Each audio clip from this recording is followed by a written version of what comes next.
Would you mind passing me the scissors? Sneaky-ish. So, yeah. Hello. This episode on Stitch and Bitch, I will be the one interviewed. I am no longer a dissonant voice above. I am now a face that you can punch, and only a mother can love. It's extra special because we have two people who are usually very prominent in Stitch and Bitch, but not on camera. Ame in the chat, and Tyler as the disembodied voice. But we get both your faces today. It's true. It's gonna be. I feel like the amount of drink I have left in this, it feels like it's going to be a pretty good one. Yeah. Have you seen that new A-Team movie? New relative to the A-Team? New like 10, 15 years ago? Yes. I was just when the A-Team was on the air. It is. There's a moment where they 50 cops pull up on one of the guys, and he looks around and is like, yeah, this is about the right number of cops. And I just imagine you looking at your bottle of scotch. Yeah, this is the right amount of scotch for this. Oh, turn my volume up? Okay. Apparently I'm a little too quiet. I'm going to turn the gain up. I'm just a... But... Tyler, yeah. What are you crafting? Welcome to Stitch and Bitch, everyone. Oh, thank you. Oh, everyone else, not me. Sorry. Not you. Everyone but Tyler. Welcome to Stitch and Bitch. I'm your host today, Ame. My co-host is Miles, and we're interviewing the fabulous Tyler. Now, welcome to Stitch and Bitch, Tyler. That one's just for you. Oh, is it? Yeah. Why, thank you. What are you crafting today? That's a good question. My craft is going to be sort of a I don't know. I'm working on a bunch of drawings right now. I'm not completely sold on which one I'm going to work on, but right now let's get the glare down on that so that you can actually see it. I'm working on that right now. So, cool. Yeah. Be cool. Miles, what is your craft? I'm going to do some more progress on my craft from the episode where I was interviewed, Liam's eye patch, because I haven't worked on it since that episode, so I gotta get it done. Gotta get it done. And unlike when Tyler hosts, I'm also crafting. And I'm taking over Bridget's role of stitching, which this is my first time, so please be kind. Oh, I already had to redo the whole thing when I tried it. Nightmare. The preliminary one was it was something to behold, ladies and gentlemen. You should have seen it. Maybe I'll show it at the end of stream if all of you are the nicest to me, especially. All of us, meaning Miles and I? Yeah, mostly. Yeah. Hey Tyler, pop quiz. Yeah. How many teeth do I have? How many teeth do you have? Yeah. 30 white horses on a red hill, so 30. Incorrect. I have 28. Oh, you took out your... Oh, okay. Okay. How's it feel to get the pop quiz wrong? Starting strong here. I feel, though, I had a fairly close guess there. I'm pretty sure I wasn't too far off. 70? I said 30. No, I know, but I mean, like, it's pretty easy to get close. Like, how far out can you go? Well, I don't know. Like, it was already a trick question. Like, you could have been like, false. I don't have teeth, and just like, whoa. To be fair, yeah. We have teeth. I'm gonna argue that I have more than 28 teeth because my best friend's mom sent me 4 sets of dentures as a surprise package for no reason. Because we have a brand here. Jackie in the chat says, "Drag him." So good. I would. You know what we should do? We should put those teeth. We should cut up an orange, put those teeth in some oranges, and then just plant those, and then the teeth will grow into a teeth tree. That's all I can ask for. It's my favorite Land Before Time character, Teeth Tree. Yeah. Oh, cute. That was good. So I'm gonna ask you an actual D&D question. Mm-hmm. Is this another pop quiz? No, not right now. Oh, this is a But question. There's more pop quiz coming. Just get ready. Okay.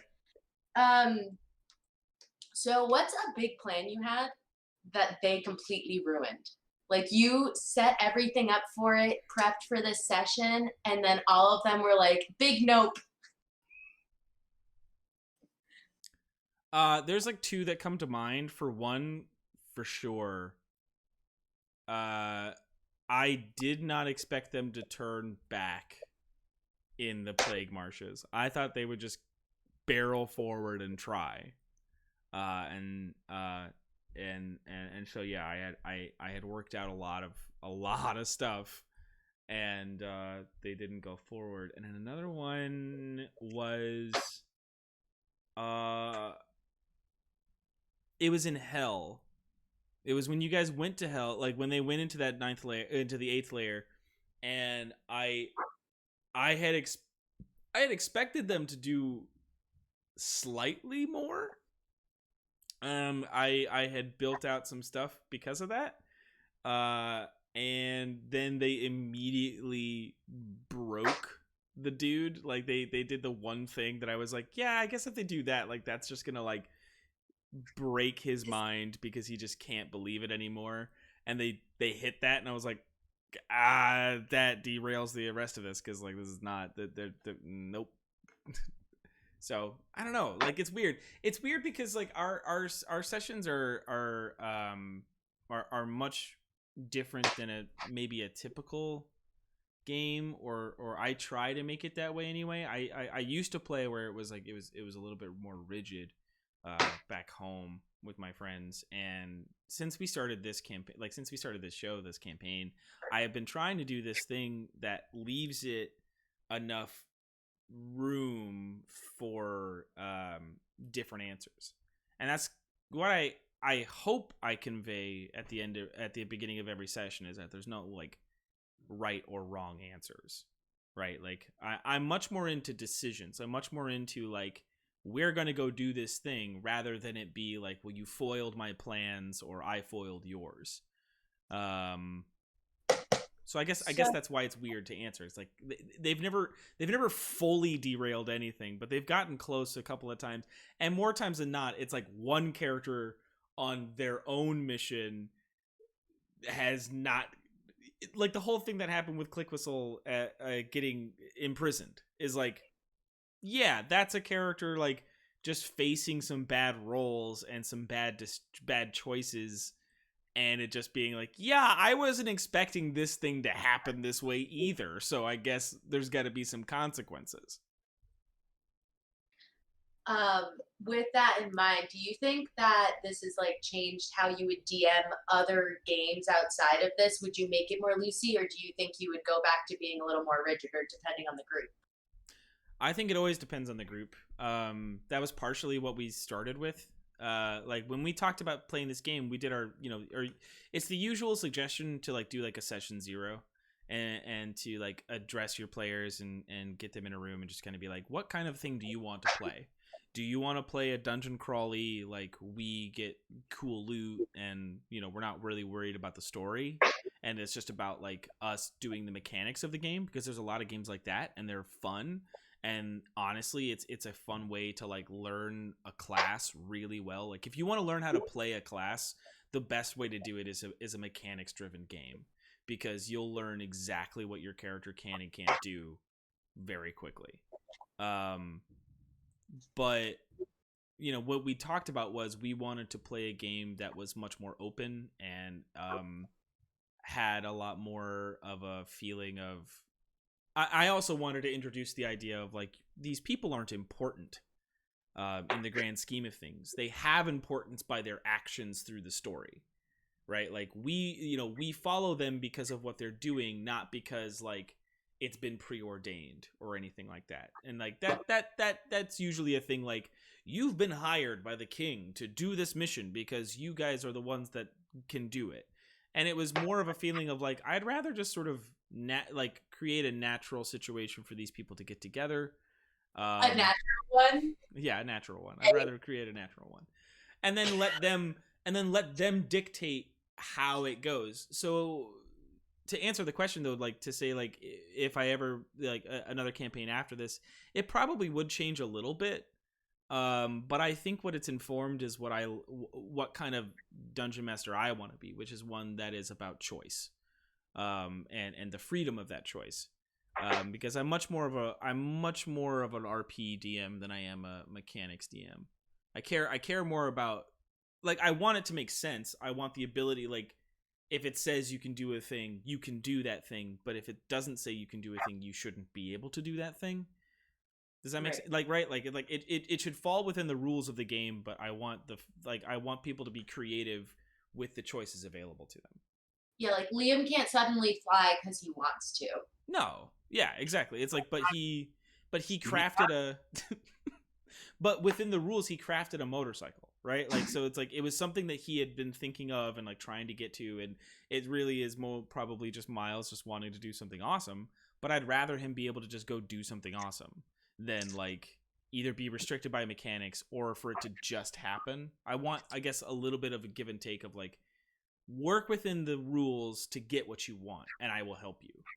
Right. So, He said, but like sunbolts from the eyes could happen. No. I'm Team Sunbolts, so it's going to be hard for you to get me to be off of Team Sunbolts from the eyes. Listen, she has to stop touching things that she thinks is poison first for me to even like consider the fact that I would give her lasers from her eyes. I mean, I think as a part snake person, maybe she's just curious. Venom, poison, very similar. And she's curious. She's inquisitive. That should be rewarded. She's searching for knowledge. Sunbeams from the eyes. She's not searching for knowledge. She's searching for... See something? Something? Profit? It's like, I don't think it's the most convincing argument. She hasn't touched anything yet. What's that? Say it again? He says she technically hasn't touched anything yet. She was just very, very close to. The TLDR version, I would probably change because players would want something, and it would depend on what they want. I think the things that change more from campaign to campaign for me is the world, like how the world functions. Like there was a campaign we were running with my friends where it was like a completely like it was a really harsh world where every full moon was like these like kaiju beasts would come out.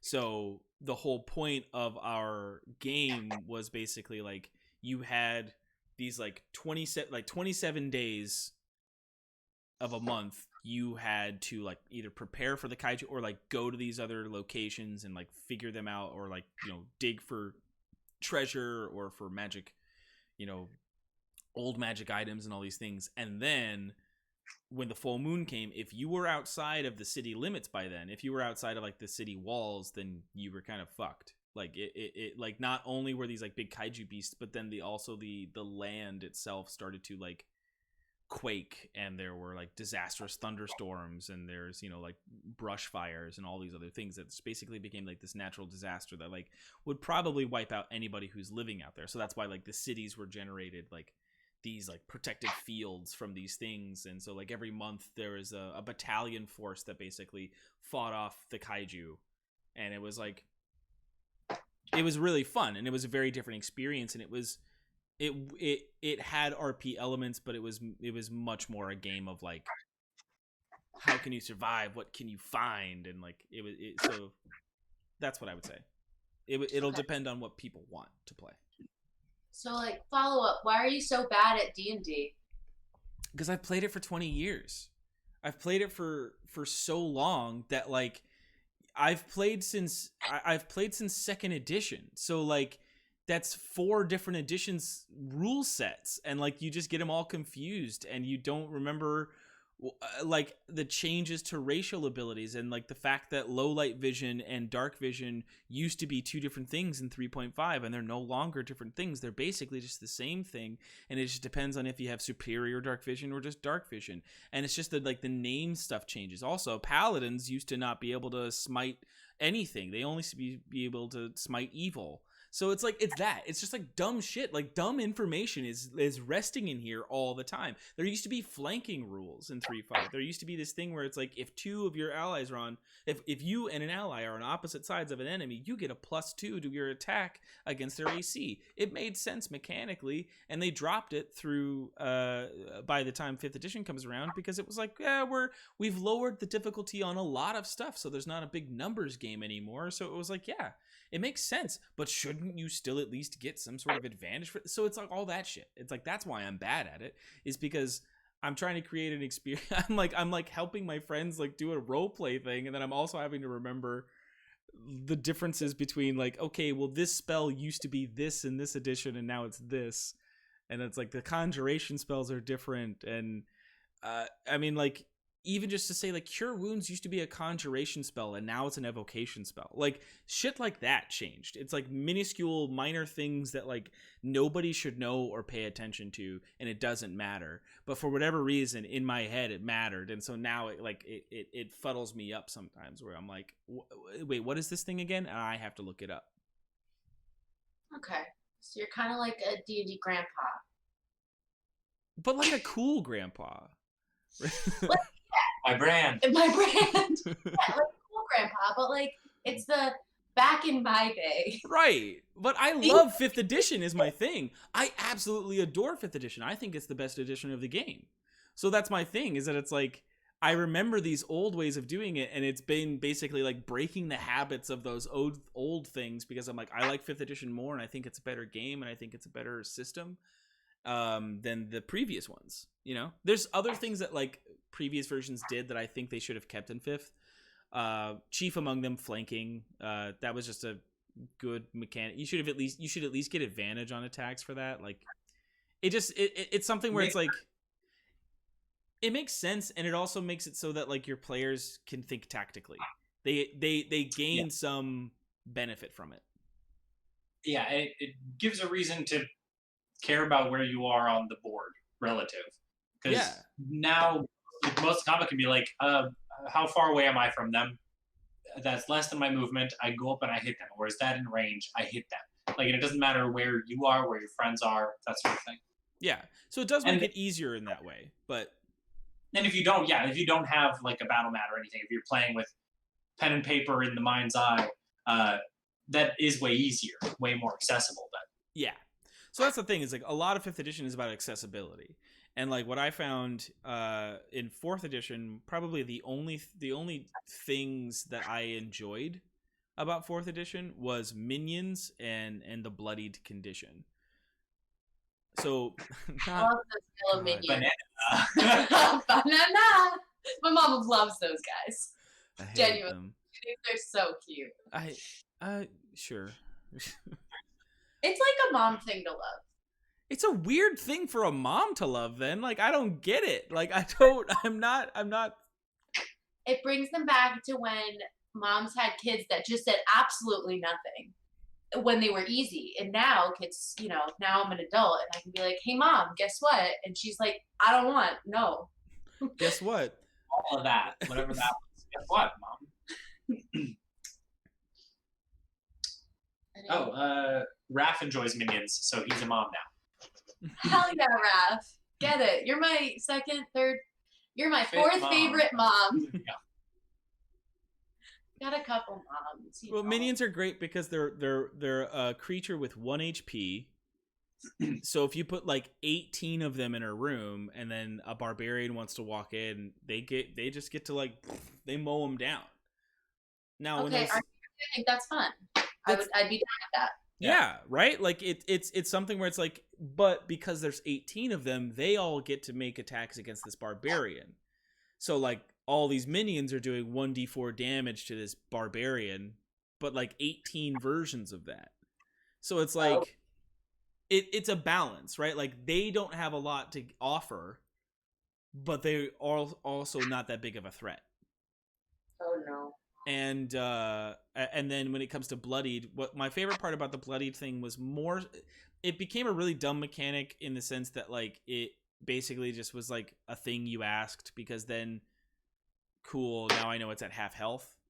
But there was also something they initiated where like certain abilities were like, okay, once it reaches bloodied condition, now I get to use this thing, right? Like now that enemy gets to use this new ability because it's like desperate and it wants to like stay alive, and The then boss fight sort of thing.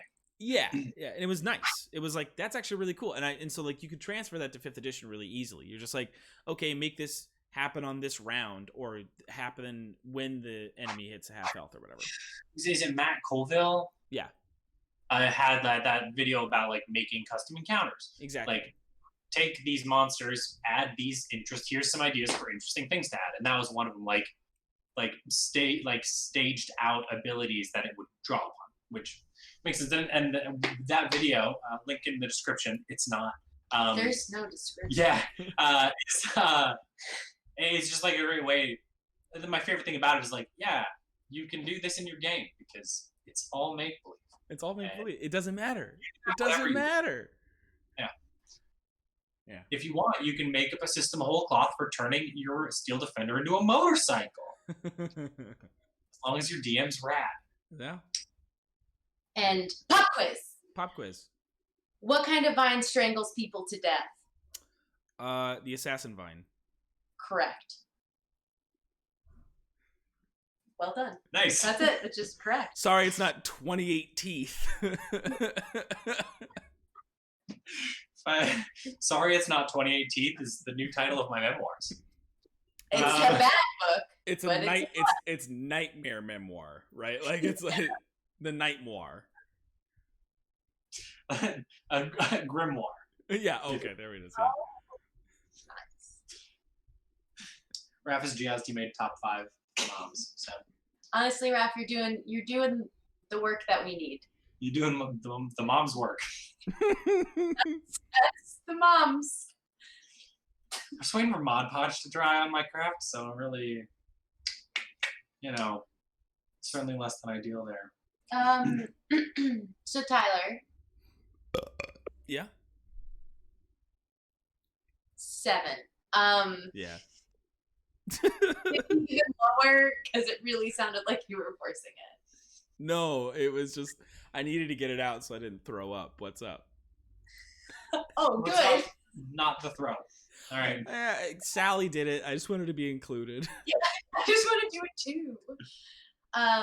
Why do you hate all the animals? So, like, the fun part about Panther is that he's an actual thing that like has hit points. He has some cool abilities. He's a thing. Wolf 1 and Wolf 2 and can you say that again? And a dad. Get you a panther who can do both. Yeah. And then like Wolf 1, Wolf 2, and Ripper, and Trulio, and Haru, and the Beetles, and the Foxes. The Beatles were you, though. You brought them in. Yeah, but like, I did it because I wanted something too. If everybody else was getting something, I wanted something. Fair enough. And I won't...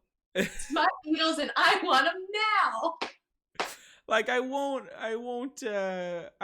try to lump in the kobolds as animals, but like essentially they're kind of in the same vein. The benefit there is we don't bring them into danger actively. No, but you did kill their parents. Yeah. So Very decidedly. put them in danger. Yeah. I think what it is for me is just that like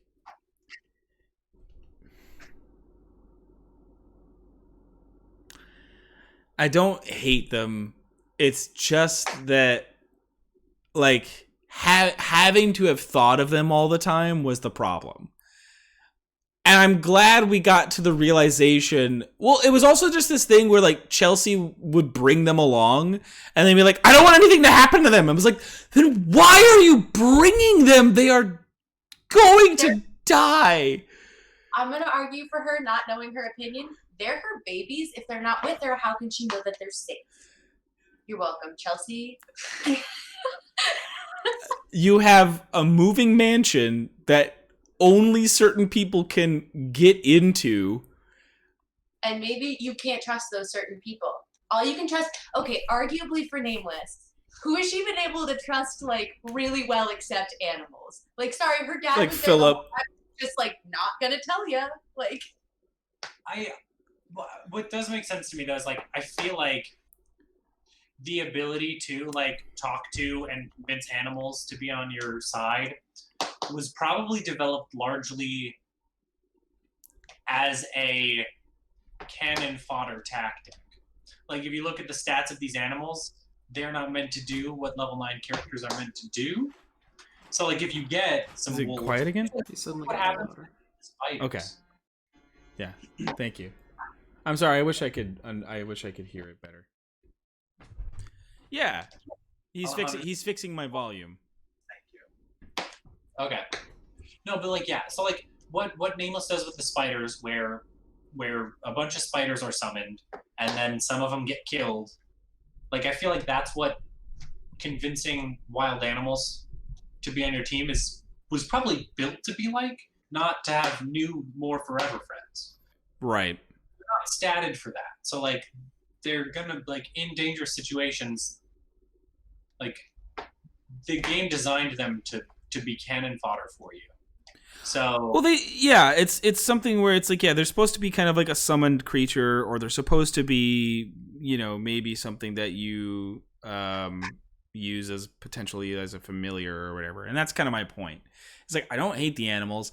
I want to protect them, but I also have to be real with the situations that are going on. Like when a fireball goes off near him and he's in the blast radius, or her, Wolf 2 dies, you know? And it's like,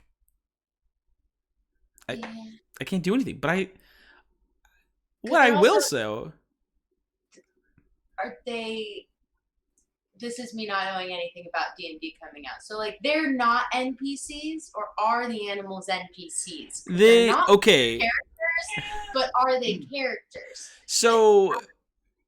So like normally I wouldn't consider them NPCs. I would have considered them like pets, right? Like I would consider them that.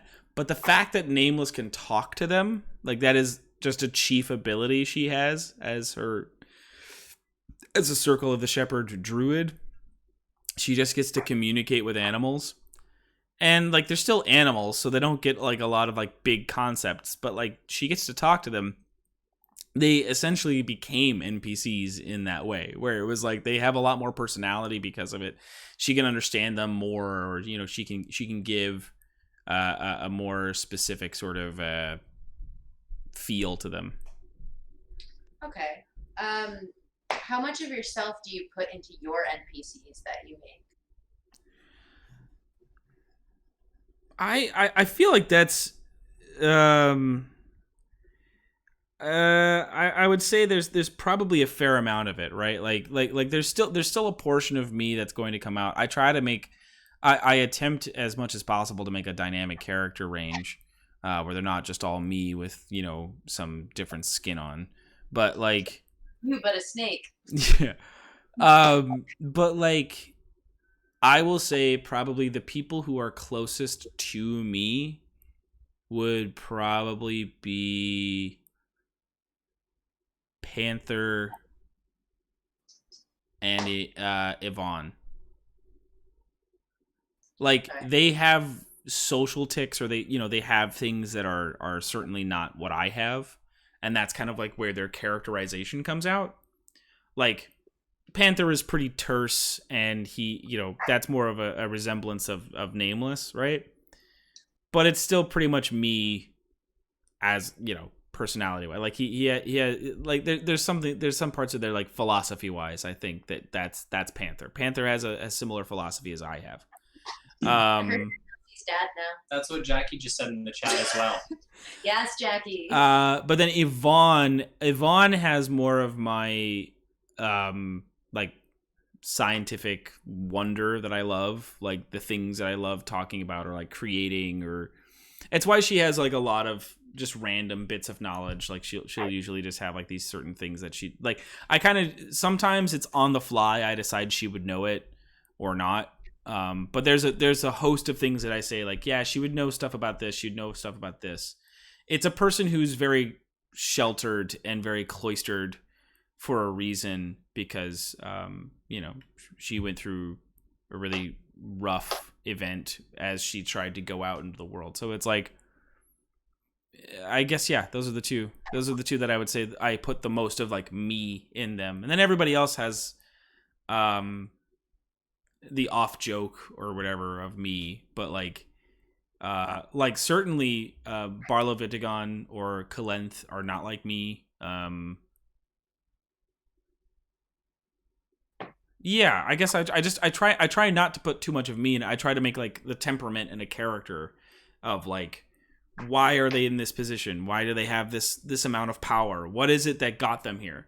Like Daphne and I are very different, but like she's really fun to play because of that. Because I'm just like, yeah, this is a person who's like super comfortable in her own skin all the time and knows the answers to things by her metric.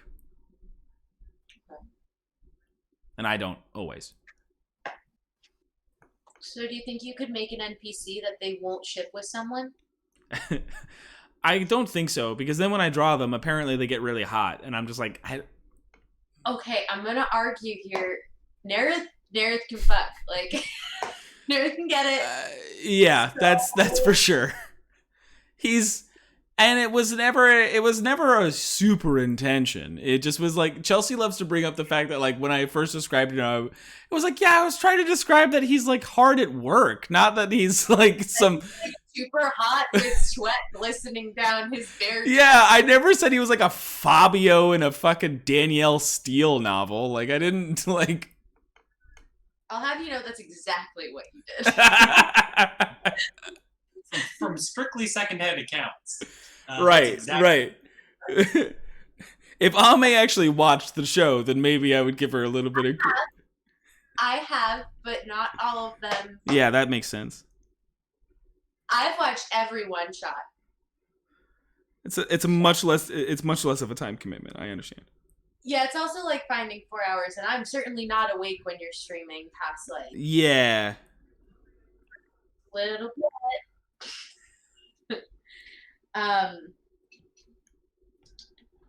So like, which character has your favorite butt and why? Which one has my favorite butt? Oh, yeah, boy. like which one has the best butt in your opinion, and why? That's tough. I know. I only asked tough questions here. I didn't say it was going to be easy. This is gonna be on the test later. I don't know, maybe. What would it be? Which character has your favorite butt and why? My favorite butt. Click whistle, cause like bird booty. There's a tail. Yeah, like bird person, tail, love. I think Philip. I think Philip has my favorite booty. For justice, because I was thinking the same thing. Can you say it again? Is it because he only uses it for justice? Because I was thinking the same thing. Yeah, I'm pretty sure. I'm pretty certain that he's he might only use his butt for justice, but he also might. I think it's just like it's gotta be just the fact that like he is constant. You know, his strength modifier is super click. And like maybe his charisma is high, but he's not handsome. But like, I feel like charisma score also accounts for the booty, right? Sure. Like a high charisma means a good booty, and Yeah. him I'd being agree. the highest charisma person in the party, he's probably got a good booty. Sound logic. I think that's valid. That's very valid. So now it's time for Tyler's favorite part of Stitch and Bench. Have you ever seen DuckTales? Listen, not only have I seen DuckTales twice, I have DuckTales. I affectionately love and remember the DuckTales movie that came out. in the 80s that my brothers made me watch, and my cousins. I also adore DuckTales in a way that I hope conveys the thought of childlike wonder and appreciation. The most wholesome. Jackie says DuckTales one shot. This has come up multiple times. I think there's got to be a DuckTales one shot. And on that note, pop quiz. Pop quiz. Who is my favorite DuckTales character?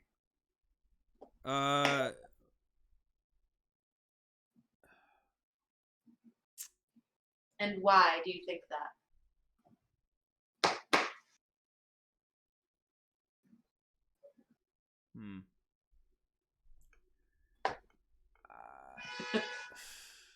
This is the most you've thought about any question I've asked you.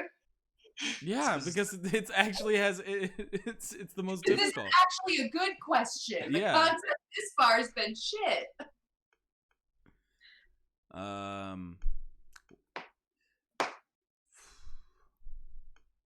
So like my gut tells me two things. Okay. My gut tells me that Ame loves cute things. Valid point. And in that vein, Webby would be a very good potential favorite character because she's also super smart and super awkward, but in a wholesome and great way, where she just wants to have friends and she wants to be, and she's like sort of the moral compass. But I also know you're a gothic bitch, and that Morgan, what's her? Oh God, wait. I'm a goth bitch. I'm Magica Dispel. Magica Dispel would also be right up your alley because she's dastardly evil. She's got that magic. She's got that sultry voice. Because she's also played by. You know what's funny? I wanted to look it up. I didn't look it up yet. I'm pretty sure she's played by one of the companions from Doctor Who. Which one? What's her red hair? Donna? Yeah, Donna. I'm pretty sure that Noble. I love Donna Noble. and that would be the other connection, right? Like that it's like. So those are my two answers: Magica Dispel or Webby. I'll have to look them up. Trick question. I've never seen DuckTales.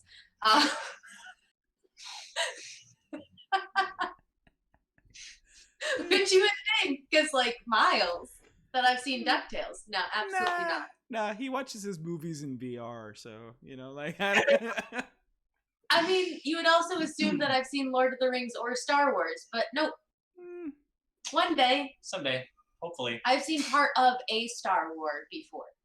I gotta watch the pilot of Firefly, so we're slowly making progress. That is also true. I remember hearing that. So Firefly's good. You just need to Thanks. watch the episode now. I needed the I needed the vote of confidence on it. Firefly's good. Oh God. Yeah, Catherine Tate. Catherine Donna Tate. Okay. Donna Noble. Thank you for fact checking, Jackie. We appreciate. Who's your favorite doctor? Tennant. Same. What's your favorite Doctor Who episode? That's, Like top two, if you that's can't decide. tough. The Ood one where they're trying to remember everything, like where he's having to write on his like how many times he saw them and like I thought that one was really good. Wait. Is that a David Tennant episode? No, I'm just saying that's one of my favorite. Okay, no, Yeah. that's not the Ood. That's the silence. Yeah, the silence are the creatures you forget immediately after you see them, so they have to like mark. So they mark on themselves. Oh, okay. Then what are the Ood? I thought because the Ood are the tentacle guys, and I thought they were the ones who made you forget. Okay, No. then I'm misremembering. Very similar. But that episode is the one that's still the episode I really like, but I'm confusing the creature. It's also because it's been a while. But also like the ending for David Tennant, I also think is one of my favorites. As well as the Doctor's Daughter one is always fascinating to me. It's one of my favorites. She's the Born Hot Yesterday, but not yesterday, but yesterday. Born Sexy Yesterday, kind of. She's Born Sexy Yesterday to you. But not really, because But she isn't the main character's love interest. Is the reason she doesn't quite fit into that trope. But she is born intelligent. She's not the Fifth Element. Yeah. No. Also, fun fact: Fifth Element, Lilu is actually a representation of Lilith, the original wife of Adam. Huh. Get yourself some fun facts. Get yourself the funnest facts. But but that episode is really fun to me because I mean, like, there's the fact that, like, isn't that his? Yeah, David Tennant married the. First of all, so she is the daughter of one of the previous doctors. The fourth or the fifth one, I think. The one with the celery. Yeah. Oh. Check the chat for fact check. He's got like the blonde curly hair. He's like the. I don't remember. He's got a hat on. He's got like the not Colin Baker, not Tom Baker. Peter Davison. No, yeah. Peter. Is it Peter Davison? No, Peter something. Peter Parker. Got it. Peter. Got it in one. Chat, look no further. Got this under control. Davidson. Peter Davidson. Fifth. Peter Davidson. Yeah, fifth. All right. Yes. Yeah, it's his daughter, and then also he married. She married David Tennant. Yeah. So it's all really funny. Apparently, one of David Tennant's favorite doctors growing up. So it's all a giant, messy family. But also, I think my other favorite part of that episode is it just never becomes relevant ever again. It's just this. It made me super sad too. But it's also just like one of my favorite episodes, just as a concept of like, this could have gone somewhere. It could have gone anywhere, and it didn't. And you didn't. And there are so many times they could have tied it back in, and they went with a different thing instead. That worked, I guess. It's fine. I love Doctor Who, which is why I have feelings about it. I do too. But yeah, I guess that's what I would say. I will keep it a short list. It's like there's a few that I like. I just really enjoy, but I guess I just like watching the Tennant stuff. It still has that like slightly under budget feel. And that's what's great is it's like next gen where it's like, yeah, we don't have enough budget to be really awesome, but we have just enough to get this one thing across. And you're like, oh, that's so good. And yeah, you just get a lot more enjoyment out of it. I'm a big fan of the Woman in the Fireplace. Oh, I love that one. Pompadour. And the boy, the Empty Child. The Empty Child. Yeah. The Child and the Doctor Dances are my top two. Yes. Yeah. So good.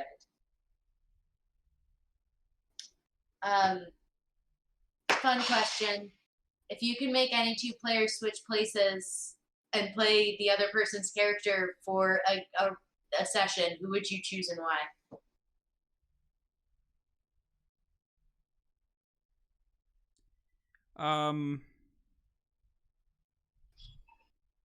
I think part of my instinct is just to kind of say anybody and Philip. Sort of twofold.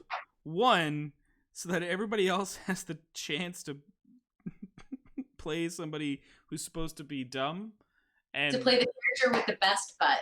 To play the character with the best butt, but also to be the dumb one and be in situations where you might be able to figure it out, but like Philip can't, so you don't get to say anything. And then for Chris just to have the opportunity to play a character who can actually solve stuff. Brag.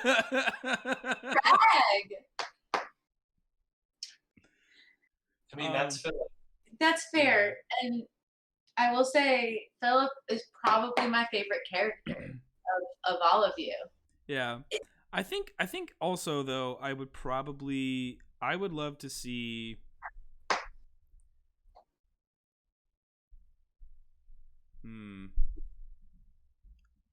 probably Chelsea and Miles switch. Oh, that'd be fascinating. I would not play Nameless well. I don't think Chelsea would think that she would play Liam well either, and that's my point. Is that it's like I would love to see what either of you came up with, because Miles, I know you like animals, but I do like animals. I don't think you like them to the degree that Chelsea does. But No. you'd have to. Yeah. And then vice versa. I know that like Chelsea's like hip with technology, but I don't think she like likes it as much as you do. And You like are once I'm kidding. Was Liam's kink technology? Yeah. Speaking of kinks, yo, Tyler, what's your DM kink? what's my DM kink? What do you mean by that? Like, what's your kink as a DM? Because I can't ask your character's kink unless I have you go through every NPC and be like, which NPC's kink do you like identify with the most? Which might be like a lot for this. My DM kink is full investment in a moment. Okay. Just a player completely understanding their character in a moment. And I don't need somebody to continuously always do that. But to see somebody get there, to see somebody feel that moment of like, I absolutely know what I'm going to do and I know my reaction to this and I'm not backing down.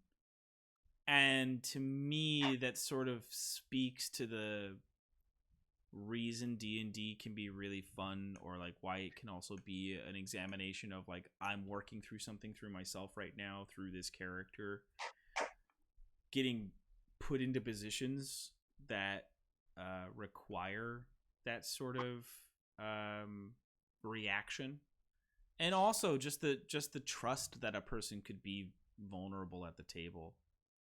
I think that's it. Like being comfortable enough to be that vulnerable with the people you're playing with, and like I feel like that shows the inherent closeness of a group too. It's like knowing your characters and their characters know you. You know what they're gonna do, and you're like, yeah, this is it, and we're here for it. We're supporting you, and like, thank you for being able to play like that with us. I think is like a big thing. Yeah. It's like being in the middle of a performance and somebody just hits something for you. Like there's an actor in a moment that either speaks to you or it just is powerful for even just for a second. And that's what I really enjoy. And that's why I play the game, and that's why I play the game with the people I play it with, because it's not that I'm always desperately looking for that, but when it happens, I that's when I get lost in it, I guess is what I would say. What can you think of a time that we've streamed where like you've seen something like that? Like, can you think of a moment from our campaign so far that's been one of those for you? Yeah, for certain. There are several. There are Nameless in Felrin in the mayor's at dinner. Wasn't there? All right, you weren't there, but like that one's huge. That one was really great. Like one, I like for myself, there the only time I've ever felt like I had that moment, or like, which is not to be glorifying me, but just like to be like the one time I felt like I got into the thing that we were doing together, and that was kind of what I was. That's always where I want to get to. I just want to get lost in the thing with everybody. Was when in hell, and they asked the guy when they asked the elf in the tower, like, or when they told him, it's like, we can get you out of here, we can keep you safe, and it like broke him, and like because like in my head I was like that this is the reaction, and it was one of those things where like I went with it, and it took me someplace like really heavy that I didn't expect it was going to take me to. There are a few moments with Philip post hell, pre-hell. Those are some really like engaged moments. Liam 2 or 3 times. There's the moment during the joust, right? Like that is super powerful. That's super hard. Then there's also the part with Liam in Felrin when he's basically like ridiculing the mayor, and what just happened in one of our recent episodes that hasn't aired yet but will. Right, I forgot how mad I got at that mayor. Yeah, you got really yeah, it was great. And for like Set Lolly, there's been moments of just sort of like actual, you know, I'm here for you. Like there's a lot more like touching and just sort of like what am I trying to say? Empathetic moments.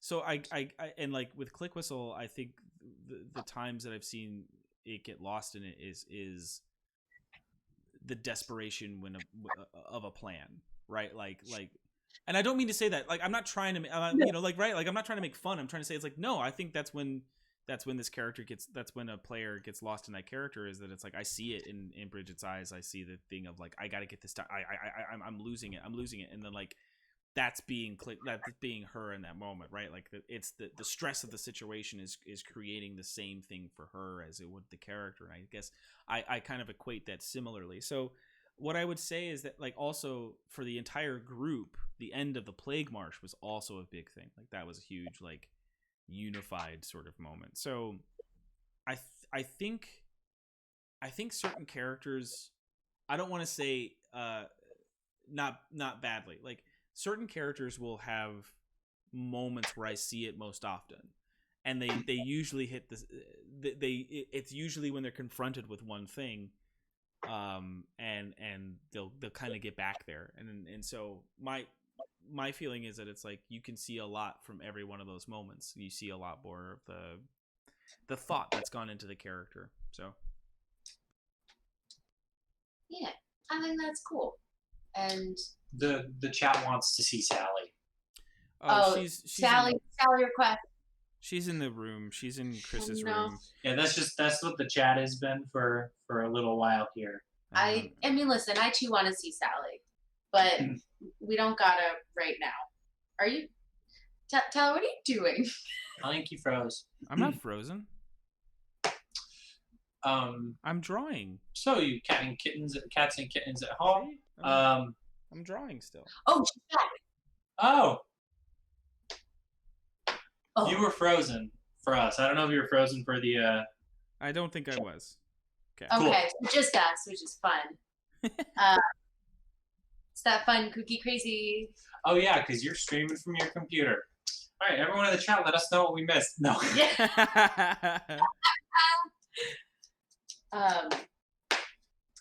So you have a distinct style when you're DMing.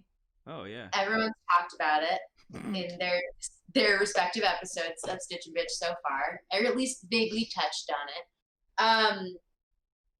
Do you think that you prefer like long form multiple sessions to one shots, or like would this translate?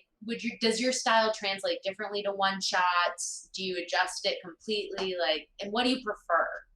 I heavily prefer long form. I heavily prefer the ability to like do multiple things. It's what I'm used to. It's also just the thing that I like doing, and it's kind of like the thing that I started playing the game for. Hi, sweetie. There she is, Princess. Oh, the star of the chat, guys. That's it. Baby. Hi, the night's we peaked. We've peaked. It's all downhill from here. Yeah, she doesn't want to stay. She's done. Okay. She has free will. She's allowed to. But yeah, my I think my style is certainly much more what am I trying to say? Like it's much more based in like allowing people a longer story form, like a longer storytelling.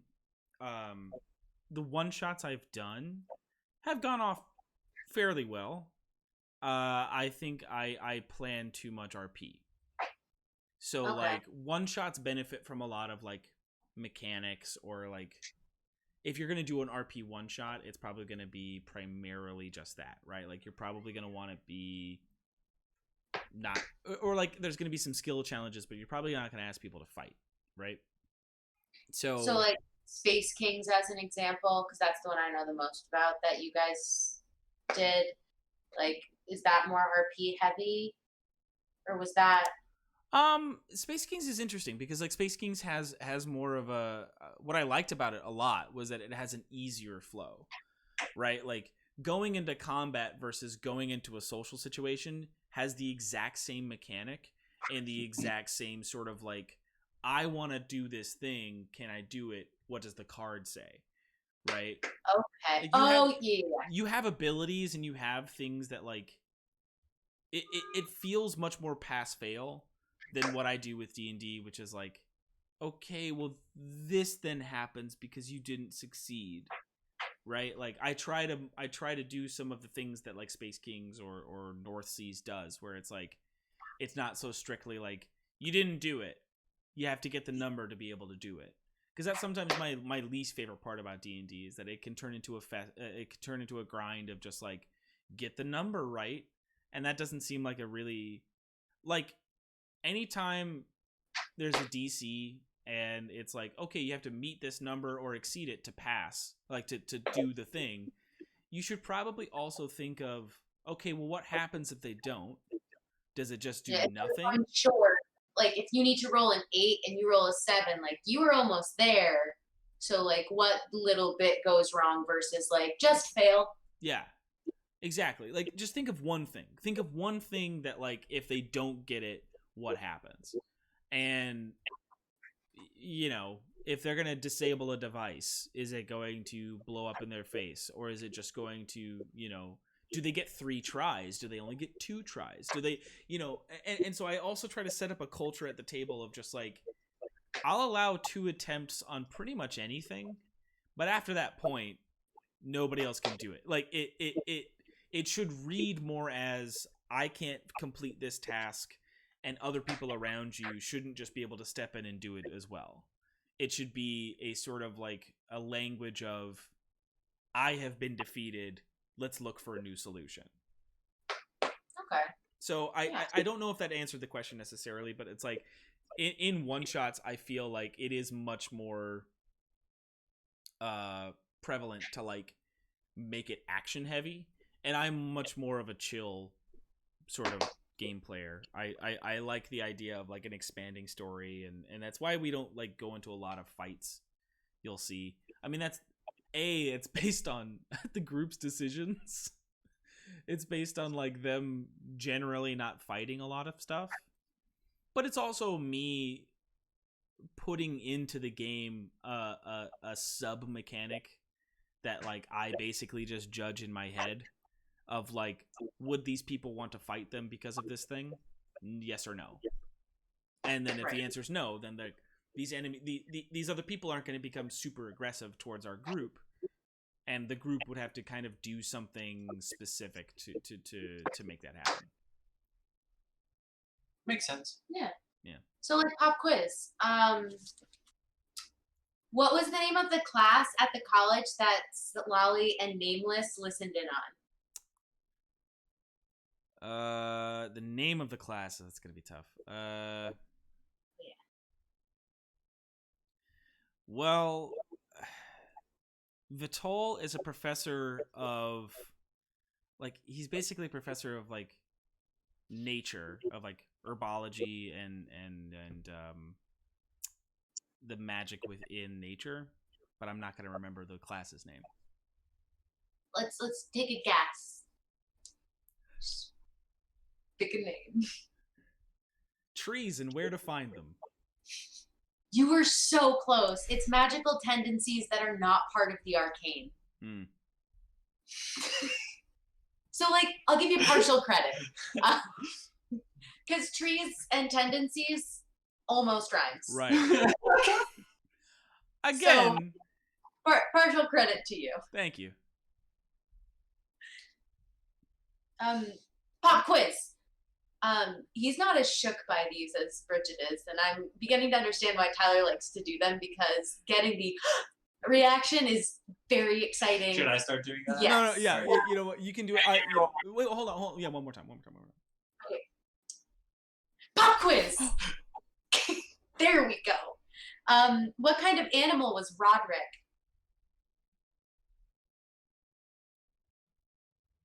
Roderick? Oh. But wasn't he a squirrel? He was not. I'll give you a second try though, because you give 2 tries, so I'll give you 2 tries, All right. but not multiple choice. No, multiple. I don't need multiple. No. You shouldn't give me multiple choice. See, this is the other problem is I don't always make names for the random animals that Nameless needs to find. Oh, wait. Roderick. Go to your mind palace. Dun dun dun dun dun dun Hmm. dun Dun, dun, dun, dun. Da-da-da-da-da-da-da. Are we helping? You're not hurting. That's all that matters. Dun. So like, We're gonna need an answer. Is that not that's not an animal. I don't know what. right? Oh. No, Roderick was the German Shepherd. Incorrect. Roderick was a were-rat. Oh, right, that was his name. Yeah. Okay. Chelsea was in the comments saying, "It wasn't me, Beach. It wasn't me." No, it's a good one. No, I know exactly who did that.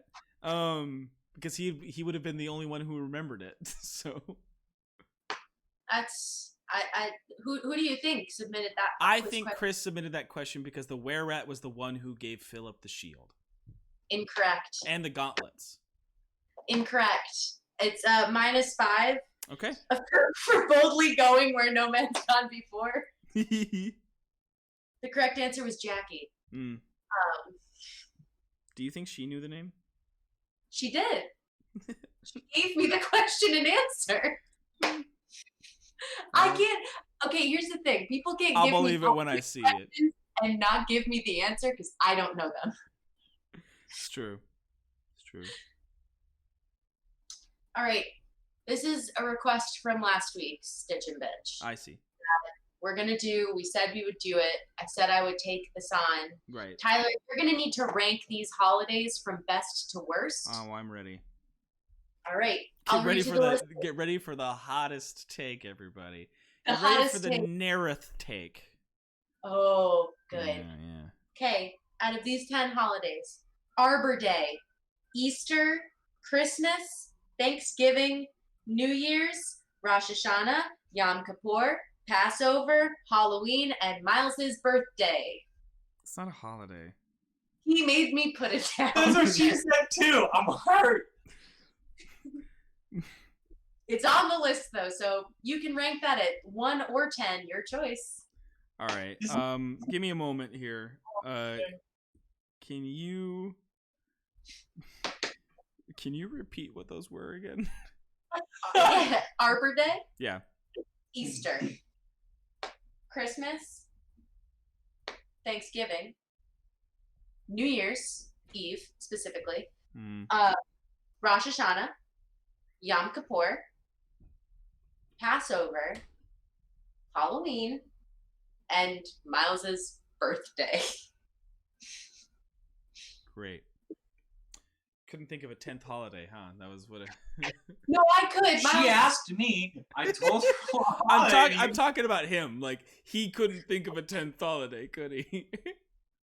I had another holiday in mind, but he really wanted his birthday to be included. And Can somebody remind me what the difference between Rosh Hashanah and Yom Kippur is? And I don't mean to say that like dumb. I just mean to say it's like Rosh Hashanah is because Yom Kippur happens in like late winter, right? Like Yom Kippur was like one of the last ones that just happened, and then Rosh Hashanah happens. Yom Kippur is the New Year. Rosh Okay. Hashanah is the Day of Atonement. So I think I'm flipping them. Chris says, shaking my head, no Frozen Dead Guy days. Oh, Frozen Dead Guy Day in Colorado is okay. We're adding an 11th in Frozen Dead Guy Day. All right. That's Dead Guy. It's not a holiday. Your birthday's a holiday. Well, It's I fine. got an answer for it all, but I just mean to say so say it again. Rosh Hashanah is the New Year. So the Yom Day of the Kippur. Atonement. Yom Kippur. Yeah. New Year. Yom Kippur is New Year. Okay. So you got a couple New Years in there. Mm. It's like, which one do you like better? Okay. All right, so my number one absolute best favorite holiday is Halloween. Okay. It's The right answer. it's the right answer. No matter what version of it you would like to just celebrate, All Hallows Eve or the Halloween that is Americanized. It is, I think, a wonderful time of reflection, and it's about getting nasty. So like that's what I get out of it, and I really enjoy it. Lit, but Yeah. in costume. I also just I think it's just another one where it's like I think Halloween is the least, it expects the least of you. And that's what I appreciate out of any kind of holiday. Is- I'm gonna ask you a question. What does Arbor Day expect of you? like to go plant a tree and like I They don't don't got time. You? Yeah, it does. That's the entire point. I mean, where are you gonna plant a tree in New York, boy? Yeah. So what the fuck do I celebrate Arbor Day for? All the trees that are currently But- there, giving you But air. wait, you are jumping ahead, miss. You are All right. Sorry. Your number Ma'am, Halloween. ma'am, do I have to get a manager? I am your manager. I'm gonna need you to step down. I'm gonna need you to step back. You're on administrative leave, but please finish the question. Perfect. Number one is Halloween. Number one is Halloween. Number Okay. two, gonna have to go with Thanksgiving. With the list in front of me, Thanksgiving. Mainly because it was a terrible day growing up that also was the best day. It was, it's stereotypical. It was like a lot of my Thanksgivings were like, we're going to go hang out with family. We're going to go do this big thing. And my dad made a huge deal. And my stepmom also made like this giant deal about it. You're also one of like 70 children. Yeah. So Yeah. So it's like, it's just this thing where everybody's up his ass about something, and somebody wants to watch football and nobody wants to watch any. My dad would play piano, and so then my sisters would start singing, and they would make me try to go sing, and I didn't want to go do it. I just wanted to go like hang about and play some games. Like I wanted to play board games, or I wanted to draw, or I just wanted to do something. So my thing with Thanksgiving is once I got out of the house, I started, we started doing these like Friendsgivings with my friends back home in Portland, and it's sort of a tradition I like to try to keep. I don't have a lot of people that like to do it nowadays, only just because everybody's, still goes home for Thanksgiving, or, everybody's got their own thing going on, and I don't really mind. So I'd say that's number two. nice. Number three after that would be New Year's Eve. Mainly because like it was a time that was different than Christmas. That like I was hanging out with my extended family, and so like we got to do more, and like you got to stay up late, and like we had to play games, and we got to do things, and we got to like hang around, and it was a lot more fun. And I had less to worry about in terms of what was requested of me on those days. There's not a lot of like preparation you have to put in to New Year's Eve. No, like, sometimes you would have to help like clean stuff up, or like, can you go set this table for the dinner for New Year's, and then later, we're all just hanging out and partying, and then the next day help my Uncle Brian and my Aunt Amy like clean up everything, or like it was simple stuff. It was a lot simpler than like Christmas or Thanksgiving, or like these bigger things that are like we got to celebrate God too. So that was a huge like separation Right. for me. Those holidays have, right. Yeah. I forget about religion on other holidays, despite including Easter and Christmas and Yom Kippur and Passover and Rosh Hashanah. That's fine. Mhm. All right. Moving into number 4. Probably I barely even remember Passover. You know, like isn't Passover Catholic? No. Passover. Don't you remember the Rugrats episode with Passover? Because Tommy Pickles is Jewish. It's well, like half. And Passover is when you have to paint.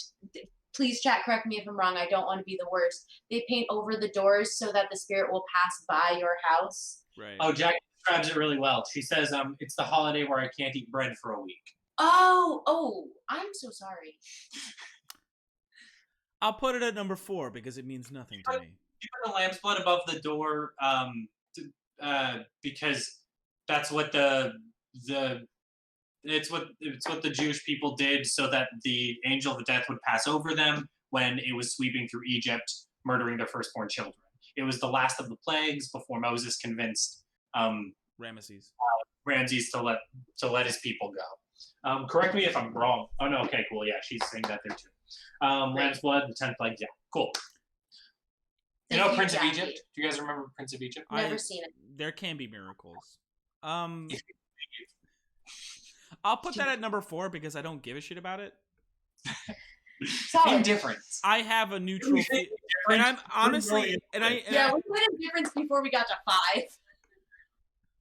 Well, no, actually, I was about to say Passover, Yom Kippur, Rosh Hashanah, and yeah, those 3 are 4, 5, and 6, respectively. And I just want to say they all get the same feeling, which is that it has never wronged me. Nobody who has been celebrating those days has ever made me feel lesser for not celebrating them. And no one who has ever celebrated those holidays has ever been like, we're superior because we do these things. I have worked on those days for people who do those, like who actually celebrate those things.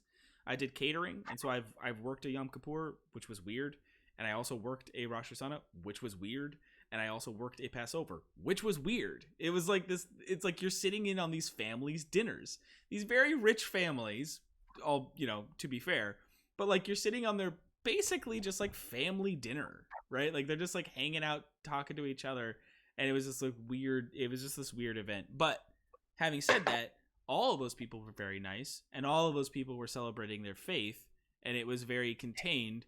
And in that way, I see it as something where it's like, yeah, maybe if I grew up in that environment where I had to do those things every year, I'd have a different experience. And that leads us into Arbor Day, which is number 7. And it bothers me because it's like I telling us that we need a day to plant trees instead of the taking care of the planet, I guess, is just infuriating. It's this thing where it's like, I don't know. I don't have much more than that. It just feels like a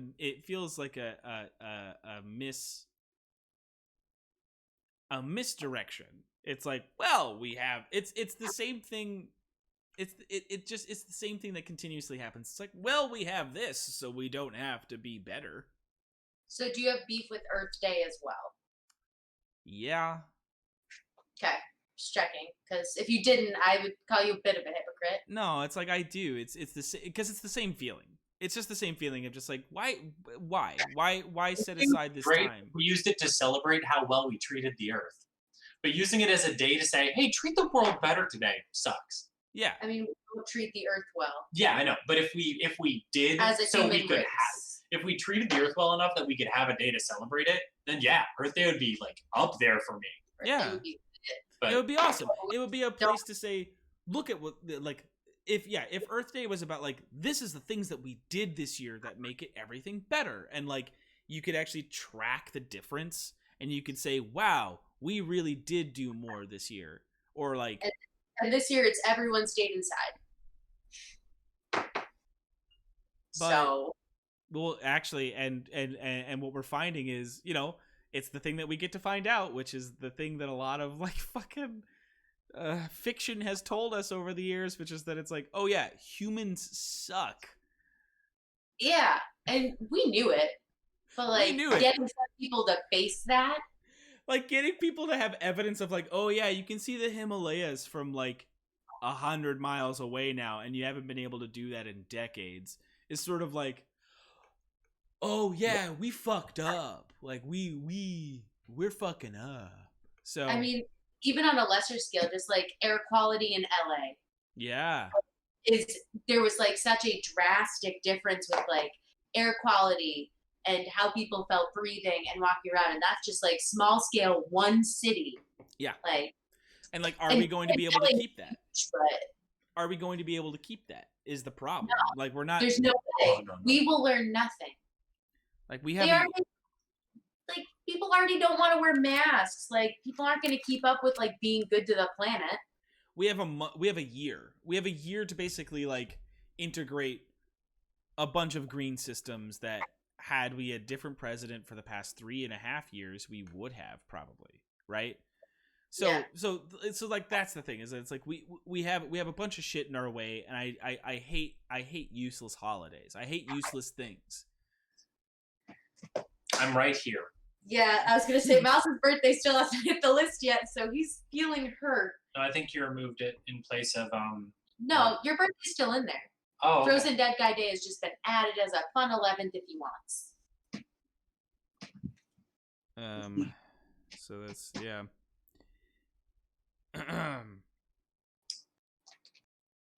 So Frozen Dead Guy Day. Number 8. Solid. I'm not going to celebrate I don't want to celebrate corpsicles. Right. What if was for puppies is my argument to you. They are for puppies is the thing.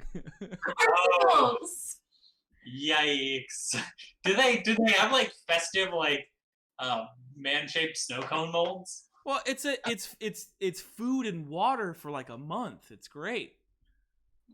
Yeah. I really think that Dead Guy Day is kind of moving up in your ranks, judging by this conversation. No, I'm not, because I'm not a puppy. Point taken. All right, valid argument. Easter, number 9. Why? Okay. Like, let's set aside the fact that the holiday in general is and we're it's a religion's move to make a random Sunday, a day that I want to rest, about a desert handyman coming back to life, right? Not only that, we then confuddle it with the Easter Bunny, which was, I have never looked into it, I have to assume a pagan ritual. Oh no. Oh god. I was doing so well. I'm so man. Yikes. And if I have to see, like, I don't understand it. It's yet again, it's another excuse for a religion to say, we have importance, listen to us roar, when they already don't pay taxes.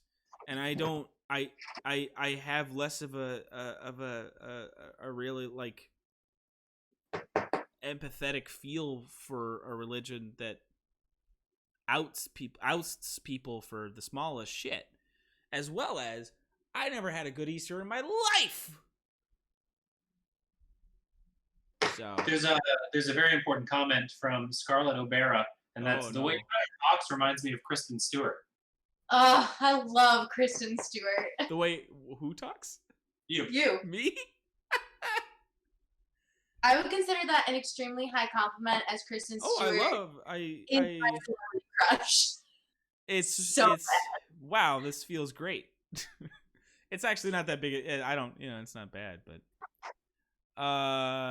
so that leads us to number 10. I don't want to talk. I don't even have that big of a feeling on Easter either. It's just the fact that it's like it's fucking dumb. I don't like it. It doesn't make sense. It's confused kids for generations, and it also creates the terrifying visual of a fucking bunny pooping out eggs. I mean, or wherever the eggs are supposed to come from. But if I've learned anything from Dole, that's even worse. That's even worse. Like, either he's a thief or it's gross. Yeah, exactly. It's like, either way, I don't like it. It's why I stopped buying ice cream from ice cream trucks. It's the same feeling. It's either gross or they're a demon. Cream out of their mouth before they hand it to you, or are they thieves? No, it's either they're demons or they're gross. Like, either one. Okay. All right. Are you ready for the spiciest take? Spiciest. Christmas. Man, you really hate your birthday. Okay, Christmas. Christmas.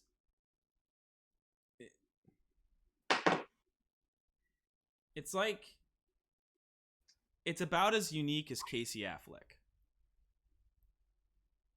Yeah. I feel like there's a lot of pressure on Christmas too.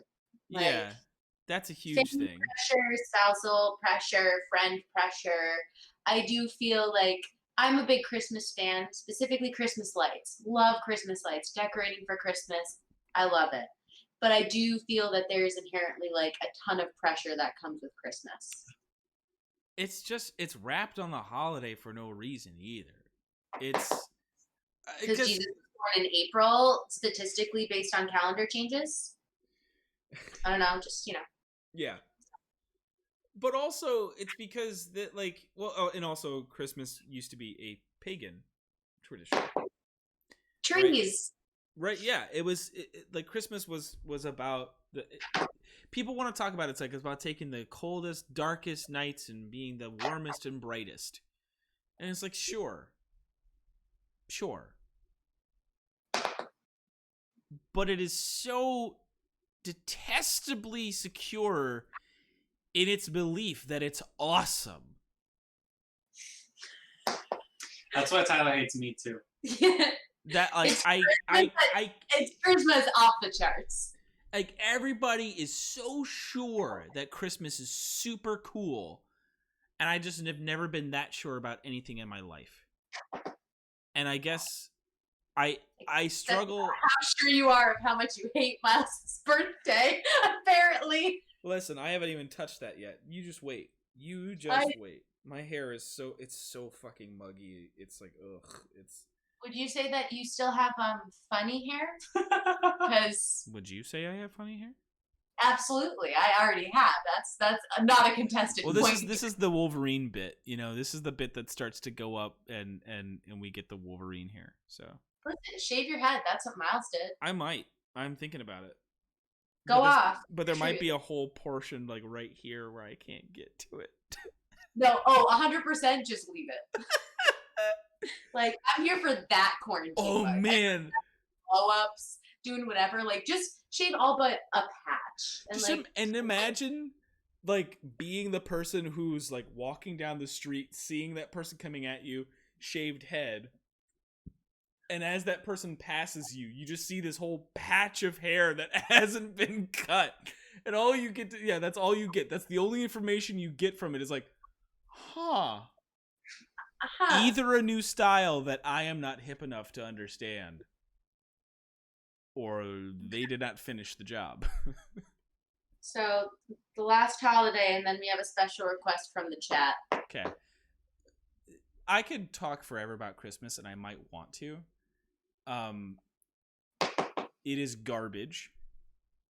Right? And people can celebrate it, and that's fine. I never liked spending Christmas with my dad because there was exactly what you're talking about. The pressure of, well, this is the time that we have to prove that we're a family to each other. and it's very showy, and I don't appreciate it. I would rather the actions be there than the showiness. Yeah. And that's so usually to quote a commercial. So like my mother loves Christmas, my father does not. But just like for little moments, pretend you do for them. I can't. Which is pressure, but like just like enjoy a little. Like I did that for years, and I just can't do it anymore. So, the final holiday, the most important day of the year, Miles' birthday, has no number because of its importance. Wow. It's a star. What is it, July 28th? July 20th? 18th? Nope. 13th? Nope. 15th? Nope. Closer. No. Oh. 16th? Further. No, further, colder. 12th. Closer. 9th? So close. You're almost there. It's 10th, isn't it? Yeah, it's absolutely Great. the 10th. Okay, cool. The way you can remember is the way it changes every year. I don't know how that helps me, but if you know it's not the 11th, you got it. Well, I feel like it changes every year, right? Like, it's always the second Sunday of every, but like it's always a new day. So. Movable feast. It's not a fixed feast.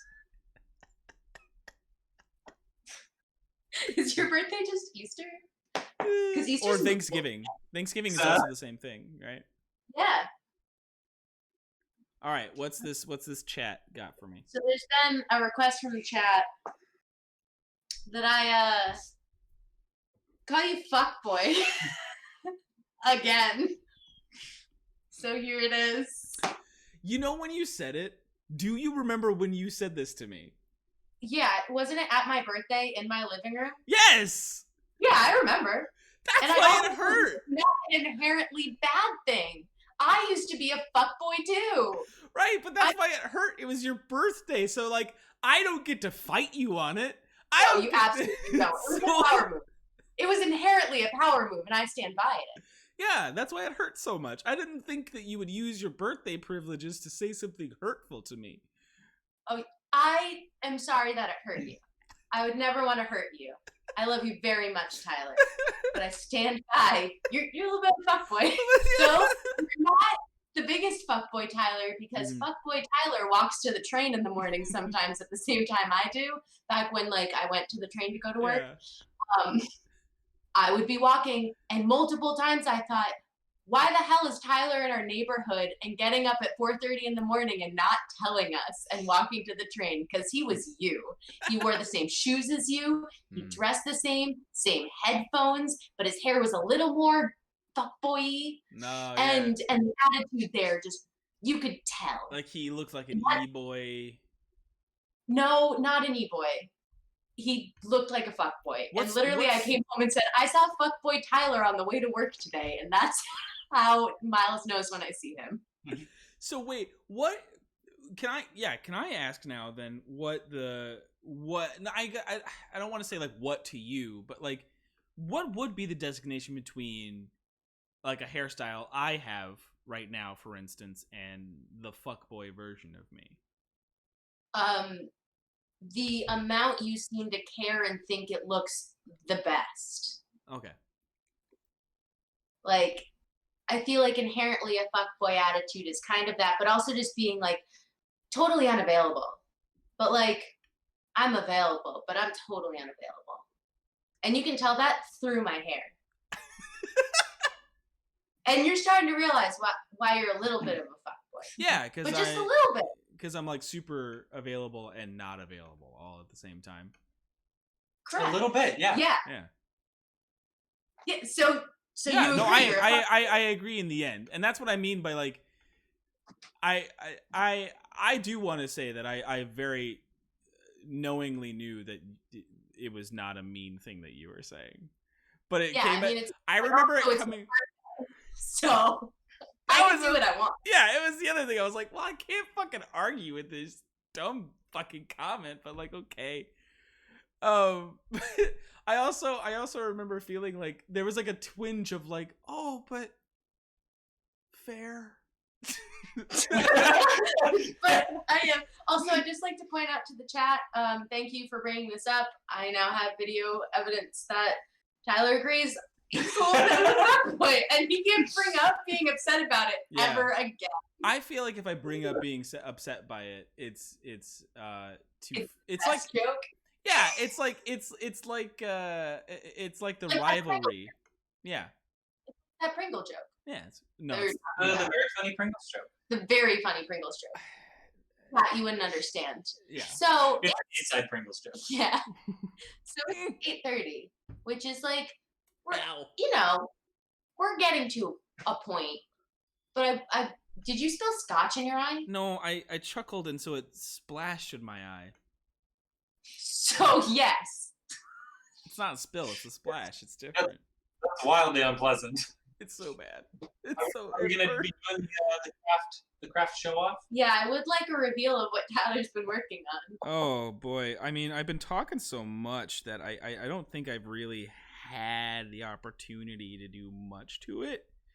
I was gonna say scribbled over the whole thing in one color. I'm just drawing a penis.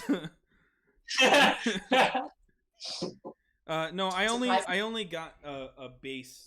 I only got a base coat in there for the other character, so I didn't even get that much done.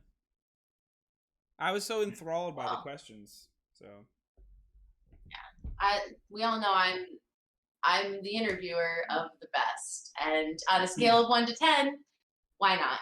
And so Miles, that's a good tagline. That's a good For some reason, the Mod Podge is taking way too long to dry, so I've just been waiting for it to dry the whole time. I put the little rivets on the edge of the. You gotta move. You gotta move. You gotta get a little. Yeah, there you go. There, I put the rivets on the edge, but that's all I've done, and I'm still waiting for this Mod Podge to dry on my straps. You know what I love about those rivets? They sort of look like a bedazzle. Liam would. Like I feel like it opens up to a bedazzle, right? Like, I mean, it might not do that. Yeah. You know who could also open up to a bedazzle? Sunbeams out the eyes, set lolly. No. It could happen. I hate that she's like recruiting you to try. She doesn't recruit me. I've been down with this since day one. I didn't realize. I don't know anything about D&D. Yeah. Really. That's why I desperately want you to play. The amount. I'm surprised your goal of this wasn't trying to convince me to play. Like. I feel like I did. I feel like I was giving up some really good conversation bits about how I run a game, and you were like, "Huh, yeah." Oh, or maybe I'm an actor. I'm an equestrian.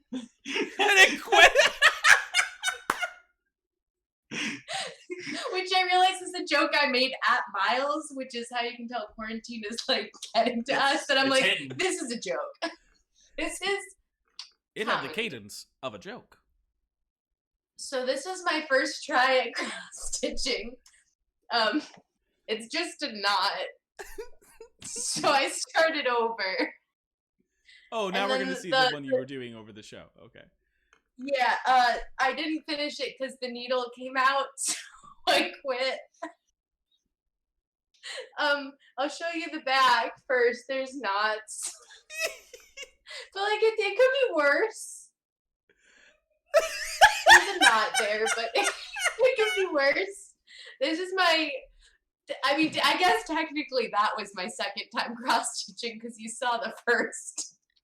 So what we're saying is, if you're watching this later, Bridget, we need you back. Yeah, Bridget, I'm so sorry. I don't know how you do it. Like, we were talking, I probably don't have the right kind of needles. Are there needles you're supposed to use? Like, leave a comment down below in the description box. The amount of work you put into the questions. I don't know. But no work was done for the craft.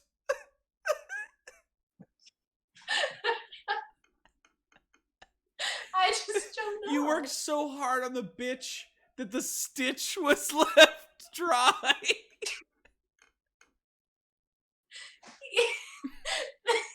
There's just a giant fucking blob on there too. It's so good. I love it. Can I have that one? I'll mail it to you. Can I have that one? Yeah, I'll mail it to you. Thank you. I'll sign it first, so you'll always. Can you- know where it can you came Which from. is stitching. Yeah, so it'll Can be you- It's such a big knot. just put that as a patch on your favorite jacket. People are like, oh, is that a D? Is that a D20? Did Oh, that's so cute. Did your toddler? Did your daughter? I'm actually crying.